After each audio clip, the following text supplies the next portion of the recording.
사람이 함께하는 곳에는 갈등이 생길 수밖에 없습니다. 서로 원하는 바가 다르고 느끼는 감정이 다르기 때문입니다. 한 설문에서 직장을 옮긴 경험이 있는 사람들을 대상으로 회사를 퇴사하게 된 이유와 원인을 조사했는데 압도적 1위가 대인관계의 갈등으로 나타났습니다. 여러 설문조사들을 분석을 해보면 우리나라의 갈등 지수는 세계 최상위입니다. 반면에 갈등을 관리하는 능력은 OECD 소속 30개 국가 중에 27위로 거의 최하위로 조사되었습니다. 문제는 사람들의 인식 속에 과거에 비해서 지금이 훨씬 더 이 갈등 지수가 높게 느껴나는 것이고 앞으로도 이 갈등 지수는 더 심화될 것이라고 예상한다라는 것입니다. 갈등은 단순한 사건에서 발생한 것이 아니라 또 거기에 감정이 개입되기 때문에 마치 실타래가 얽힌 것처럼 쉽게 풀리지 않습니다. 그리고 우리는 대화와 타협으로 갈등을 해결하는 방법을 배운 적이 없기 때문에 잘못하면 이 갈등이 우리의 삶을 뿌리채 흔들어 놓는 경우가 많게 됩니다. 갈등은 우리가 잘 아는 대로 갈자와 등나무 등자로 이루어진 한자입니다. 그러니까 오른쪽으로 이 덩굴을 감아 올라가는 칡과 반대 왼쪽으로 덩굴을 감으며 올라가는 등나무가 서로 다른 방향으로 얽히게 된 것에서 유래된 단어입니다. 서로 성향이 다른 이 두 덩굴이 얽히면서 만약에 조화를 이룰 수 있다면 그것은 훨씬 더 견고한 구조가 되겠지만 이것이 얽히고 설키고 균형을 잃고 질서가 무너지게 되면 그것이 혼란을 더 가중시킬 수 있다는 것이죠. 사람 사이의 관계도 마찬가지입니다. 서로 다른 의견을 가지고 있고 신념과 행동으로 이어지고 정서와 목표가 다르기 때문에 그 개인이나 공동체가 서로 자기가 편하고 자기에게 유리한 대로 작용을 하다 보면 충돌하게 되고 갈등이 일어나는 것이 당연한 일입니다.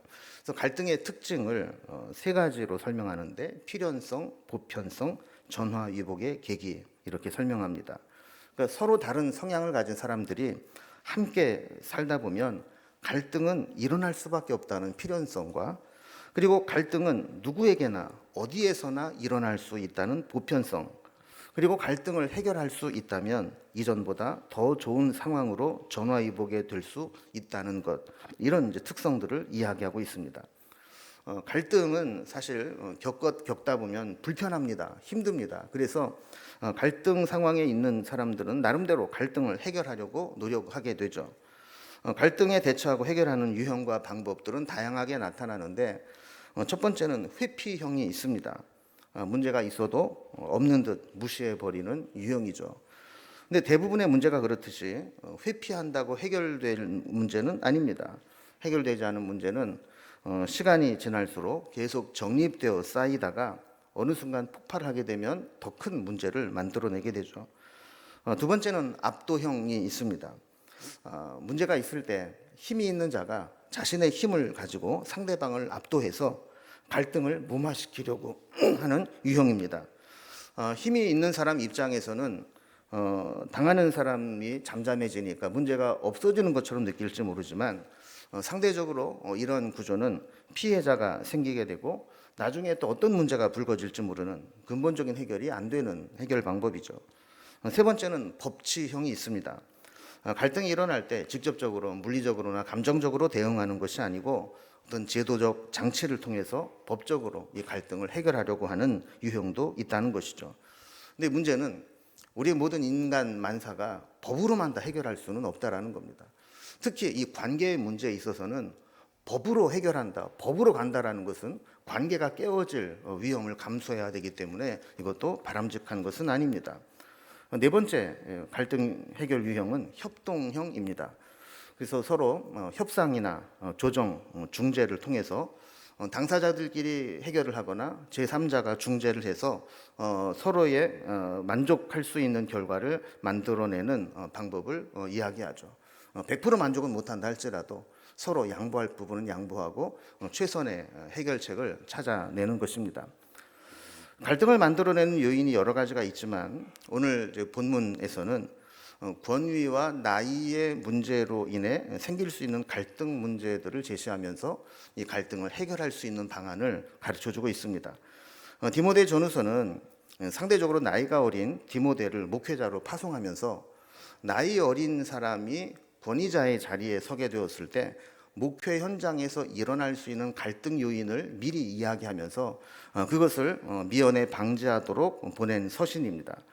특히 오늘 본문 12절에 보면 누구든지 내 연소함을 업신여기지 못하게 하고라고 시작합니다. 그러니까 나이 어린 목회자가 목회지에 갔을 때 생겨날 수 있는 갈등 요인이 뭐냐면 연소함으로 인해서 그의 영적 권위가 흔들릴 수 있다는 그런 구조를 이해한 것이죠. 바울은 디모데를 보내면서 그런 연소함으로 인한 갈등을 방지할 수 있도록 조언을 해주게 됩니다. 우리는 이 모습을 보면서 바울의 지혜를 엿볼 수 있게 되는데요. 갈등은 일단 발생을 하면 걷잡을 수 없이 증폭하는 특성이 있습니다. 결국에는 파국을 맞을 때까지 가다가 문제가 심각하게 터진 후에야 끝나게 되는 경향이 있죠. 그래서 갈등에 대처하는 가장 좋은 처방은 갈등이 생기기 전에 예방하고 갈등이 일어날 요인들을 관리해서 갈등이 생기지 않도록 하는 것입니다. 이렇게 권위와 나이로 인한 갈등 유발 요인을 제거하고 예방하는 방안을 오늘 본문에서 4가지로 소개하고 있습니다. 바울이 디모데에게 제안한 연소함으로 인한 갈등 예방에 대한 조언을 통해서 우리는 갈등을 어떻게 관리할 것인가의 원리를 찾아볼 수 있을 것 같습니다. 첫 번째 원리는 믿는 자에게 본이 되는 삶을 살아라 하는 겁니다. 12절 말씀을 보면 말과 행실과 사랑과 믿음과 정절에 있어서 모든 믿는 자에게 본이 되라 하는 말씀을 하고 있습니다. 사실 갈등을 유발하는 가장 큰 요인 중에 하나가 말과 행동, 처신에 관한 문제입니다. 그리고 목회자도 그렇죠. 목회자가 말하는 것이나 처신하는 것을 보면서 성도님들이 우리 목사님 철이 없어. 아직 애야 애. 만약에 이렇게 판단이 서게 된다면 그 목사에게 어떤 영적 권위가 인정되겠습니까? 그 목사가 설교하는 내용이 은혜가 되겠습니까? 사랑과 믿음과 정절의 문제도 마찬가지입니다. 저 사람은 사랑은 고사하고 너무 이기적이야. 자기밖에는 몰라.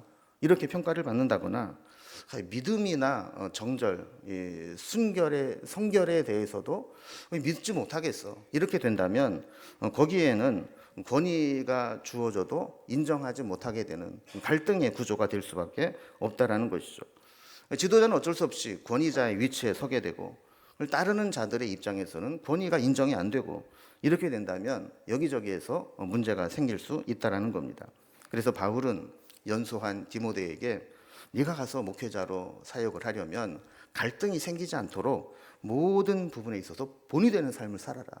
말하는 것, 행실, 처신, 믿음, 정절 그 어느 것에도 흠잡히지 않도록 본이 되는 삶을 살아라. 이렇게 이야기를 하는 겁니다. 그렇게 될 때 본이 되는 삶을 살게 되면 나이가 어리다고 해서 함부로 대하지 못하게 되고 나이로 인한 불필요한 갈등을 유발하지 않게 된다라는 것이죠. 여러분 우리도 모든 자들에게 본이 되는 삶을 살려고 노력하게 되면 갈등이 상당히 예방될 수 있습니다. 내 멋대로 하려고 하다 보니까 문제가 생기는 것이지 내가 본이 되는 삶을 살아야 되겠다 이러면 문제가 줄어들 수 있게 되는 것이죠.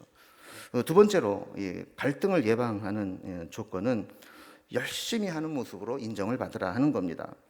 13절에 보면 바울이 내가 이를 때까지 너는 읽는 것과 권하는 것과 가르치는 일에 전념하라 그럽니다. 여러분 성경을 읽고 묵상하고 권면하고 가르치는 것 목회자의 사명입니다. 이 말은 사명에 충실하라는 겁니다. 다른 곳에 한눈 팔지 말고 사명에 전념하는 최선을 다하는 모습을 보이라는 거예요. 권위는 헌신과 노력에서 나옵니다. 저도 젊지만 제가 우리 부교육자들에게 종종 강조하는 말이 있습니다. 우리가 나이로 보거나 사회적 경륜으로 보거나 교회 어르신들에게 전도사님, 목사님 그런 호칭을 들으면서 그분들이 존중해주는, 우리를 존경해주는 이유가 뭘까를 생각해 보라는 거예요. 그럼 그게 뭐겠습니까? 여러분들이 왜 목회자들을 존중해 줍니까? 그 이유는 딱 하나입니다. 우리가 잘나서도 아니고 능력이 특출나서도 아닙니다. 다만 목회자들이 주의 일에 헌신하고 최선을 다하고 열심히 하는 모습을 보이기 때문에 그거 하나 보고 목회자들을 존중해 주는 것이죠. 그러니 우리가 그 일에 전념하고 헌신하고 충성하는 모습을 보이지 않는다면 그 권위와 존중의 근본이 사라지게 되는 것입니다.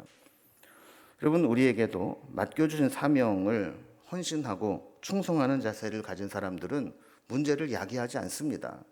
그러나 대접받고 권위를 주장하게 될 때 거기에서 문제가 생겨나게 되는 것이죠.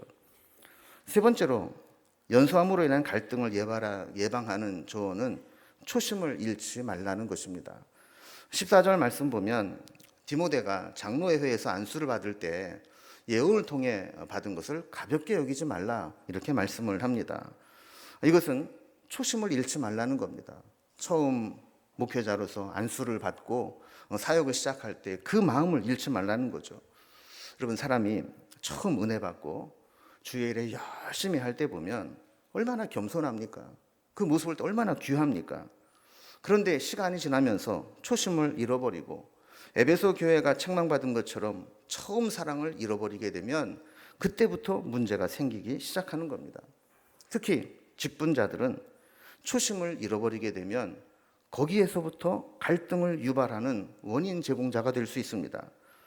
나 같은 죄인을 일꾼으로 부르시고 세우시고 사용하시다니, 그것만으로도 나는 감격하고 감사하다, 이런 겸손한 마음이 사라져버리고 권위적이고 권리만 주장하다 보면 거기에서부터 갈등을 유발하는 상황이 된다라는 것이죠. 그래서 바울은 디모데에게 너 처음 안수받을 때 그 초심을 잃어버리면 안 돼. 그 마음을 가볍게 여기면 안 돼. 이렇게 권면하는 겁니다.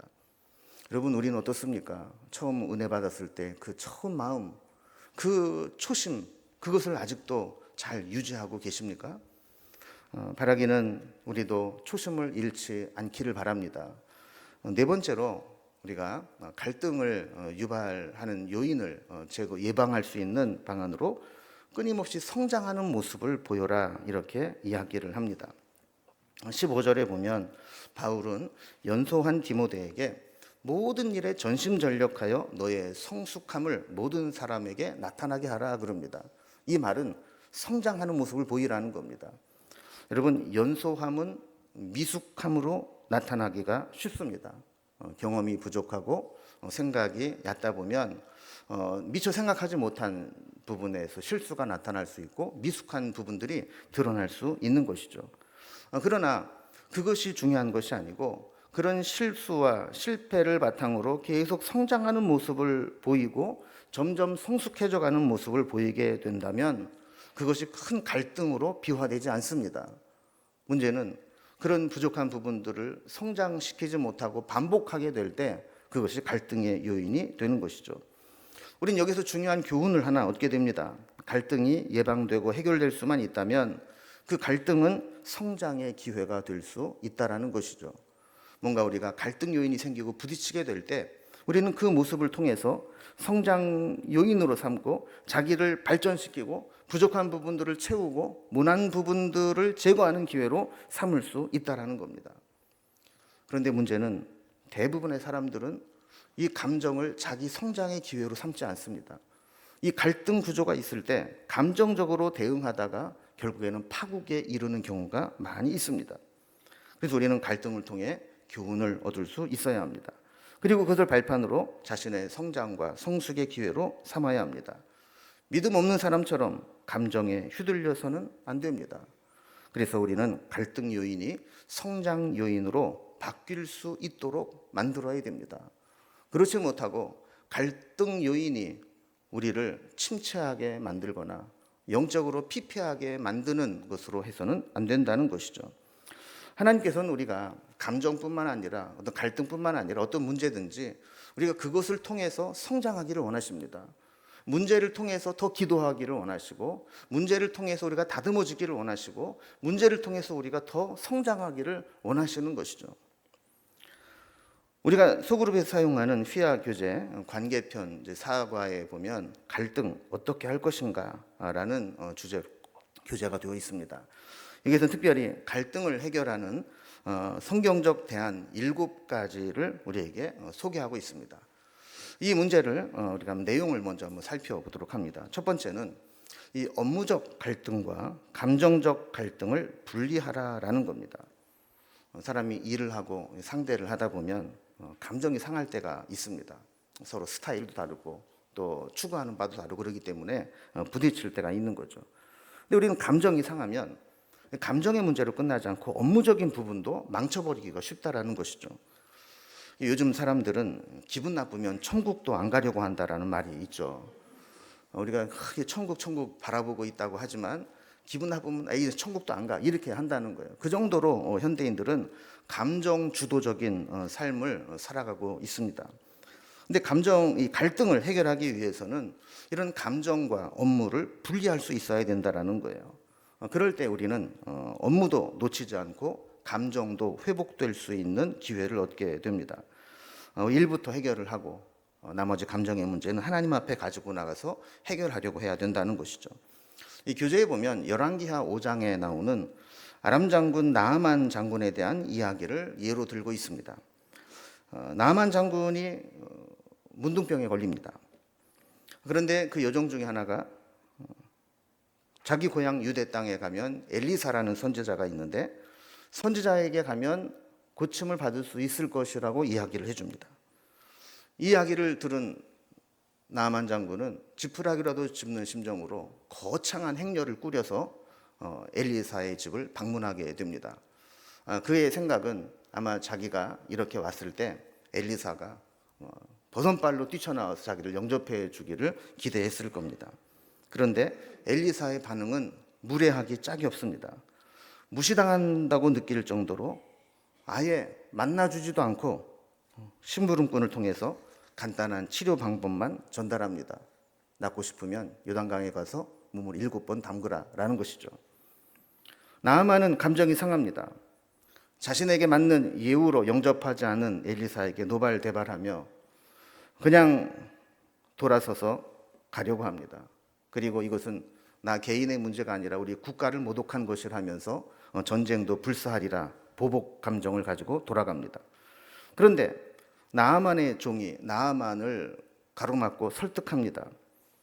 내용은 이런 것이죠. 만약에 그 예언자가 이 병을 낫게 하기 위해서 더한 일을 하라고 했더라도 안 했겠습니까? 요단강에 물을 7번 담그고 씻는 거 뭐 어렵다고 안 하겠습니까? 기왕 왔으니 감정 상황은 감정 상한 것이고 가서 하라는 대로 한번 해봅시다. 이렇게 이야기를 한 겁니다.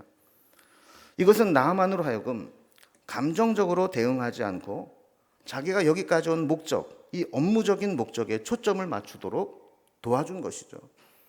우리도 이런 경우를 만나게 될 때 감정이 상해서 일까지 틀어지면 안 된다는 거예요. 결국 나아만은 치료를 받게 되었고 엘리사와의 관계도 회복되어서 엘리사를 멘토로 삼게 되는 놀라운 일이 일어나게 됩니다. 이러한 원리는 교회에서도 주의 일을 하는데 많이 나타날 수 있습니다. 그래서 미숙한 사람들은 기분 나쁘면 사명이고 뭐고 없습니다. 모든 일에 꼬투리를 잡고 방해하고 사명까지 중단시키려고 합니다. 여러분, 우리는 감정은 감정으로 풀고 사명은 사명대로 감당해야 됩니다. 왜냐하면 내 감정보다 하나님 맡겨준 사명이 더 크고 귀하고 중요하기 때문입니다. 그래서 우리는 감정과 업무를 분리할 수 있는 훈련을 해야 된다라고 이야기하는 것이죠. 두 번째, 이런 갈등을 해결할 수 있는 대안으로 상대방의 상과 상황을 파악하라라는 이야기를 합니다.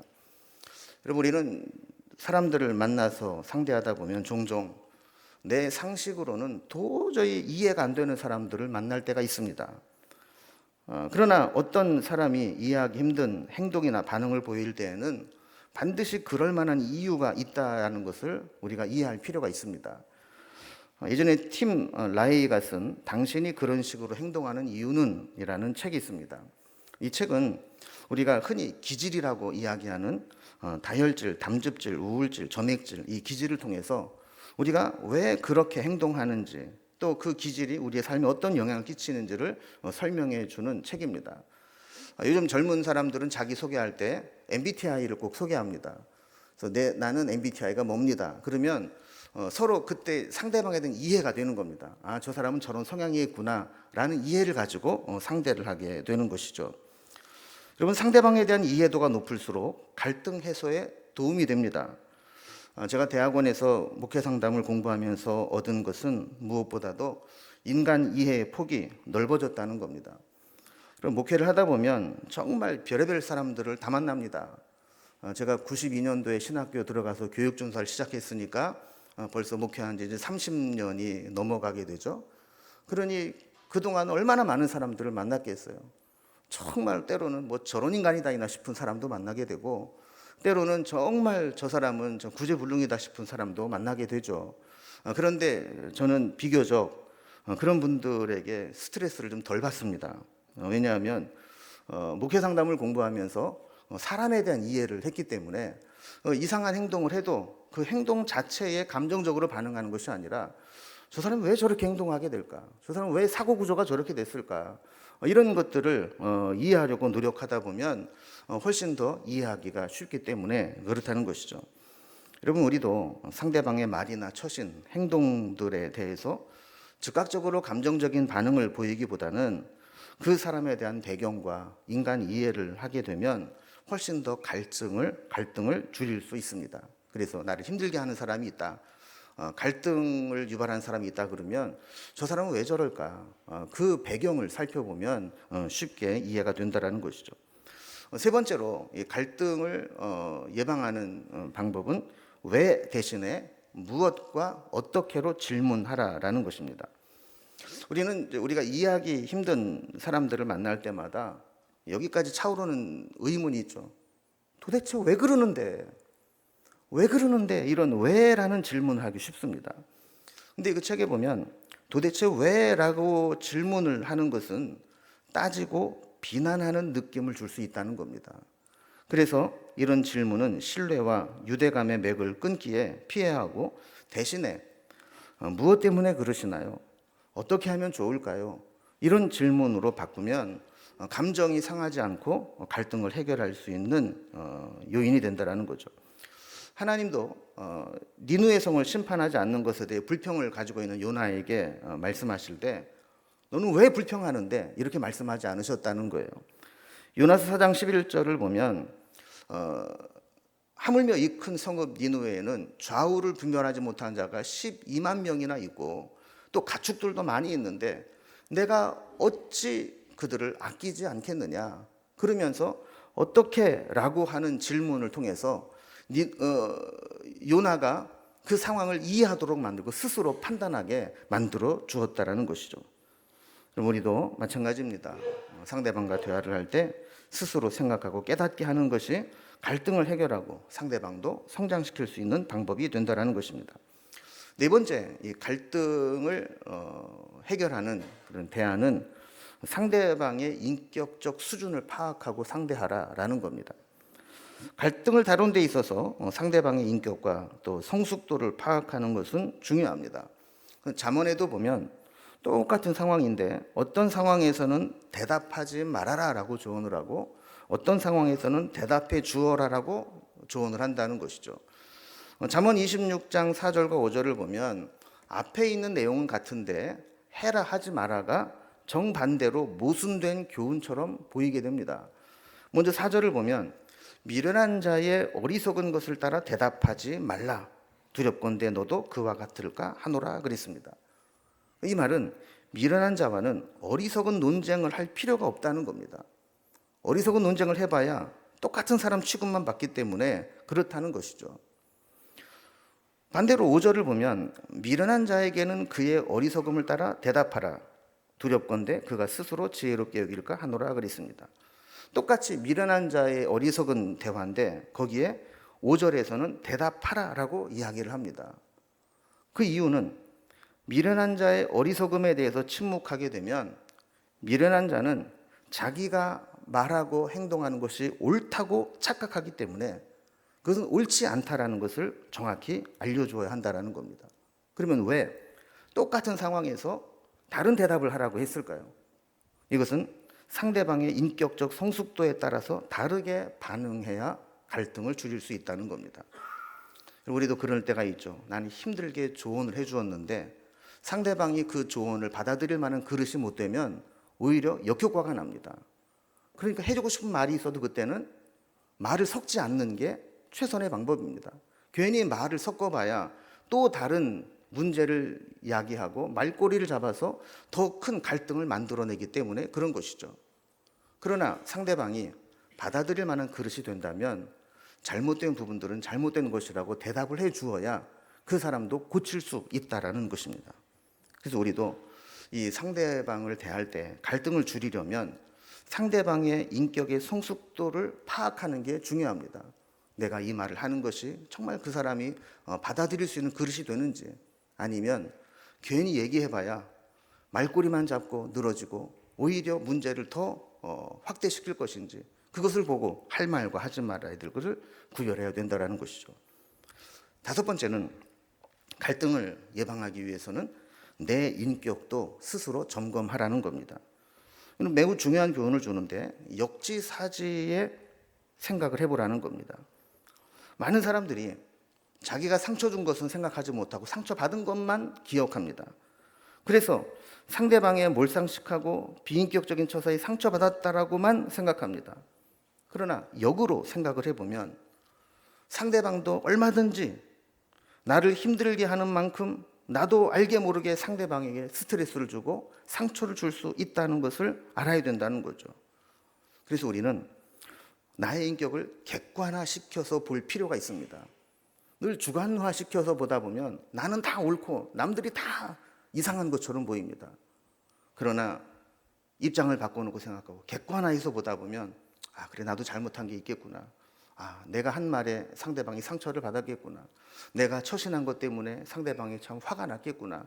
이거를 깨닫게 된다라는 것이죠.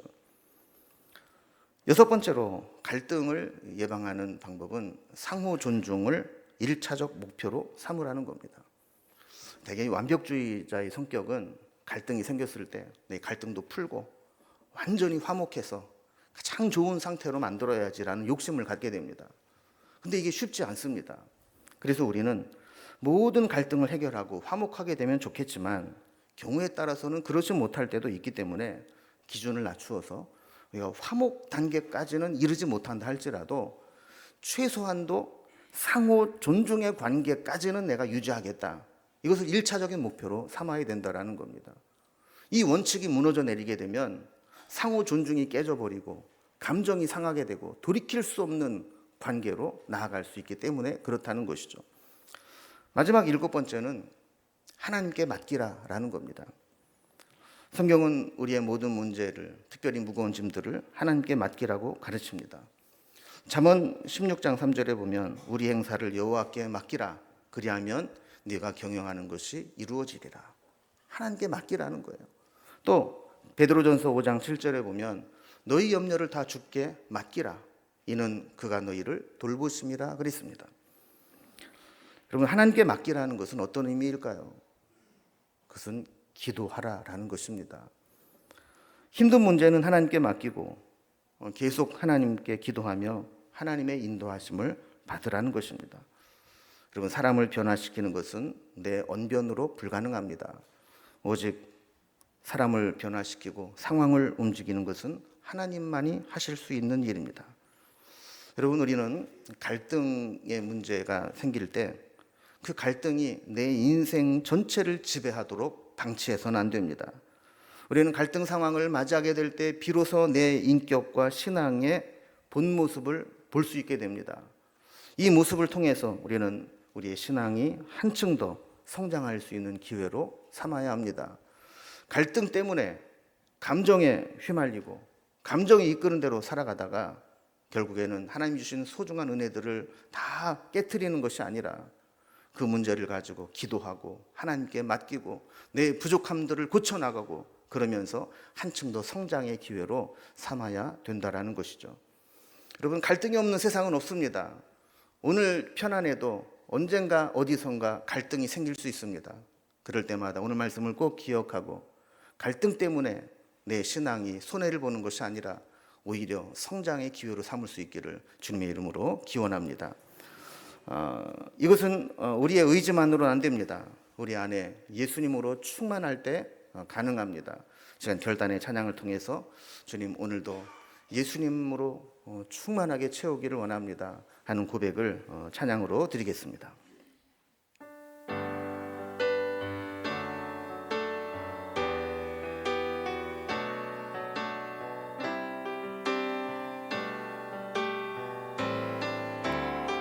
무명이어도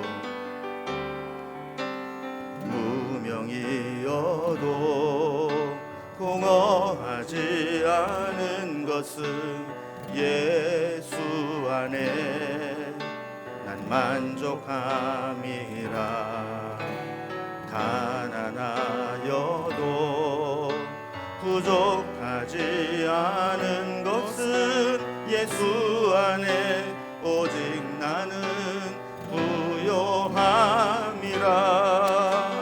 고난 중에도 견뎌낼 수 있는 것은 주의 계획 믿기 때문이라. 실패하여도 일어설 수 있는 것은 예수 안에 오직 나는 승리함이라. 난 예수로 충만하네. 난 예수로 충만하네. 난 예수로 충만하네. 영원한 왕 내 안에 살아계시네. 내 몸이 약해도 낙심하지 않는 것은 예수 안에 난 완전함이라. 화려한 세상 부럽지 않은 것은 난 예수로 충만함이라. 아멘. 난 예수로